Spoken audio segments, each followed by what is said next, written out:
Hello friends, எல்லோரும் எப்படி இருக்கீங்க? இப்போ பார்த்தீங்கன்னா குட் மார்னிங்கும் சொல்ல முடியாது, குட் ஈவினிங்கும் சொல்ல முடியாது. ஏன் அப்படின்னா இது குட் நைட் சொல்ல வேண்டிய டைம். ஆமாங்க, டைம் இப்போ பார்த்தீங்கன்னா 10:40 அந்த மாதிரி ஆயிடுச்சு. இன்றைக்கி மார்னிங் பார்த்திங்கன்னா கொஞ்சம் கோயில் போயிட்டு வந்தோம். நானும் ஹஸ்பண்ட் அப்புறம் எங்கள் ரிலேஷன் எல்லோரும் போயிட்டு வந்தோம். ஸோ போயிட்டு வரத்துக்கே பார்த்திங்கன்னா டைம் 9:30 அந்த மாதிரி ஆகிடுச்சு. போயிட்டு பார்த்திங்கன்னா நாங்கள் அம்மா வீட்டுக்கு போயிட்டு வீட்டுக்கு வர்றப்போ 10:30. எனக்கு பார்த்திங்கன்னா இன்றைக்கி ஈவினிங்கே பார்த்திங்கன்னா எனக்கு ஃபோன் பண்ணி இந்த மாதிரி ஹார்ட் ஷேப்பில் வந்து 1/4 kg வேணும்னு சொல்லி எனக்கு சாயந்தரமே ஆர்டர் சொல்லிட்டாங்க. ஸோ பார்த்திங்கன்னா வீட்டுக்கு வந்து சமைக்கிறதுக்கு டைம் இல்லை. ஸோ அக்கா வீட்லேயே பார்த்திங்கன்னா சாம்பார் மட்டும் வாங்கிட்டு வந்துட்டேன். பாப்பாவுக்கு சாம்பார்னால் ரொம்ப பிடிக்கும். வீட்டுக்கு வந்து தோசை ஊற்றிட்டு பாப்பாவுக்கு சாம்பார் போட்டு அவளுக்கு கொடுத்துட்டேன். இப்போ பார்த்திங்கன்னா நம்ம கரெக்டாக 1/4 kg செய்கிறதுக்கு உண்டான அளவு எல்லாத்தையுமே எடுத்து வச்சுட்டு என்னோடய ஒர்க் இப்போ நான் ஸ்டார்ட் பண்ண போகிறேன். இன்றைக்கி பார்த்திங்கன்னா மார்னிங் நான் வந்து கோயிலுக்கு போயிட்டு ரொம்ப டைம் ஆகிடுச்சு. நான் வரத்துக்கே ரொம்ப நைட் ஆகிடுச்சு. ஸோ ரொம்ப டயர்டாக தான் இருக்குது. இருந்தாலும் வந்து நம்ம இந்த கேக் கண்டிப்பாக பண்ணி கொடுக்கணும். ஏன் அப்படின்னா நம்ம வந்து கோயிலில் இருக்கிறப்ப இந்த ஆர்டர் வந்திருக்கு. ஸோ அது சின்ன ஆர்டரு இல்லை பெரிய ஆர்டரு அப்படின்றது முக்கியம் கிடையாது.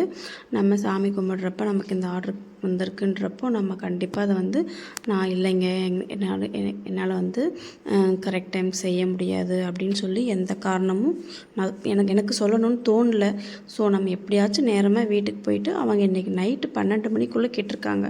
ஸோ நம்ம அதுக்குள்ளே செஞ்சு கொடுத்தரணுன்னு தான் யோசிச்சனே தவிர நம்ம இந்த மாதிரி நம்ம வந்து இவ்வளோ தூரம் வந்திருக்கோம், நம்மளால் அதை வந்து எப்படி செஞ்சு கொடுக்க முடியாதா அப்படி எதுவுமே எனக்கு தோணலை. நம்ம எவ்வளோ சீக்கிரம் போகிறோமோ அவ்வளோ சீக்கிரம் நம்ம செஞ்சு கொடுத்துடணும் அப்படின்ற மைண்ட் செட்டில் தான் இருந்தேன்.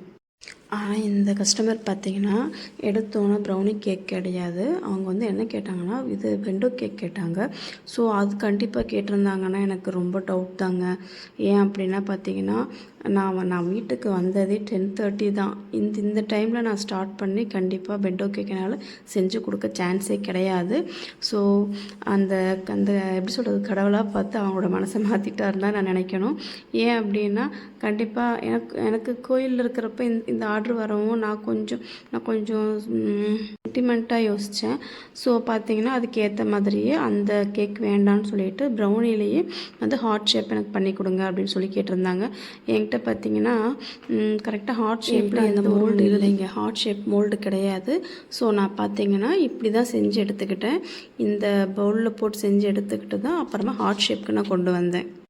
பார்த்திங்கன்னா நான் வீட்டுக்கு வந்துட்டு ட்ரெஸ் சேஞ்ச் பண்ணல, வீட்டில் எந்த வேலையுமே செய்யலை. அப்படியே உள்ளே வந்ததுக்கப்புறம் கரெக்டாக எங்கள் பாப்பாவுக்கு 2 தோசை மட்டும் ஊற்றி கொடுத்துட்டு அக்கா வீட்டிலேருந்து கொண்டு வந்த சாம்பார் கொடுத்துட்டு நானும் சாப்பிடல. என்னோட ஹஸ்பண்டுமே எதுவுமே வேண்டாம் அப்படின்ட்டாரு. ஸோ நாங்கள் 2 பேருமே சாப்பிடல. நான் கரெக்டாக இதை செஞ்சு முடிக்கிறப்ப பார்த்திங்கன்னா 11:45 ஆகிடுச்சு. 11:47க்கு வந்து நான் வந்து டெலிவரி கொடுத்துட்டேன். அவங்களே வந்து வாங்கிட்டு போயிட்டாங்க வீட்டில். அதாவது எல்லாருமே சொல்லுவாங்களேங்க, என்னென்னா நமக்கு பிடிச்ச வேலையில் எவ்வளோ கஷ்டம் வந்தாலுமே அது நமக்கு கஷ்டமாகவே தெரியாது அப்படின்ட்டு. ஸோ நான் பேக்கிங் இப்போ கற்றுக்கிட்டு அதிகபட்சம் பார்த்திங்கன்னா ஒரு 4 மாதம் அப்படி தான் இருக்கும். ஆனால் பார்த்திங்கன்னா இதுக்கு முன்னாடி ஈஸியான வேலையாக இருந்தாலுமே அது எனக்கு இன்ட்ரெஸ்ட் அதிகமாக இல்லை. ஆனால் இது பார்த்திங்கன்னா ஹோம் பேக்கிங் பார்த்திங்கன்னா டைமிங் அன்டைமில் உட்காந்து செய்கிறதா இருந்தால் கூட அது வந்து நமக்கு ஒரு கஷ்டமாகவும் என்னடா இப்படி நம்ம எடுத்து செய்கிறோமே, நம்ம வந்து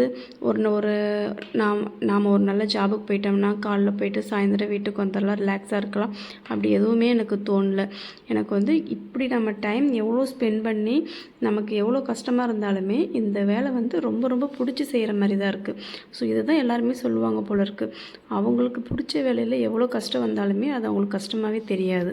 ஸோ அதே மாதிரி தான் எனக்கும். நான் வந்து டைம் என்ன ஆகுது, நாம் இன்னும் எதுவுமே சாப்பிடலையே அப்படி எதுவுமே என் மைண்ட் செட் தோணலை. கஸ்டமர் கேட்ட டைமுக்கு, அதாவது 12 மணிக்கு அவங்க கேக் வெட்டணும்னு சொல்லி எதிர்பார்த்தாங்க. ஸோ நம்ம அந்த டைமுக்குள்ளே இதை செஞ்சு கொடுத்துடணுன்ற மைண்ட் செட் மட்டும்தான் இருந்துச்சே தவிர டைம் ஆகிடுச்சி, நம்ம தூங்கணும், நம்ம சாப்பிடலை, நம்ம கோயிலுக்கு லாங் ட்ரைவ் போயிட்டு வந்திருக்கோம், நமக்கு ரொம்ப டயர்டாக இருக்குது, அப்படி எதுவுமே என் மைண்டுக்கு தோண கிடையாது. பார்த்திங்கன்னா டைம் பார்த்திங்கன்னா கரெக்டாக 11:45 நான் கரெக்டாக முடிக்கிறப்போ வந்து டெலிவரி கொடுக்குறப்போ 11:47. ஸோ எனக்கு ரொம்ப ஹாப்பியாக தான் இருந்துச்சே தவிர இவ்வளோ டைம் ஆயிடுச்சு அப்படின்ட்டு எந்த ஒரு கஷ்டமும் எதுவுமே கிடையாது. ஓகே ஃப்ரெண்ட்ஸ், இந்த வீடியோ பார்க்குறவங்க யாராச்சும் திருப்பூர் சரௌண்டிங்கில் இருந்தீங்கன்னா கண்டிப்பாக உங்களோட பர்த்டே ஆர்டரை என்கிட்ட கொடுங்க. உங்களுக்கு சிறந்த முறையில் செஞ்சு தருவேன். ஓகே ஃப்ரெண்ட்ஸ், என் சேனல் பிடிச்சிருந்துச்சி அப்படின்னா கண்டிப்பாக சப்ஸ்கிரைப் பண்ணிக்கோங்க, ஷேர் பண்ணுங்கள், கமெண்ட் பண்ணுங்கள். ஓகே ஃப்ரெண்ட்ஸ், பாய். பார்த்திங்கன்னா டைம் பாருங்கள் 11:48. ஓகே, நான் வந்து டெலிவரி கொடுத்துட்டு இதை நான் உங்களுக்கு எடுத்து கொடுக்கல. ஓகே, இல்லை, நான் டெலிவரி கொடுக்கும்போது டைம் 11:40.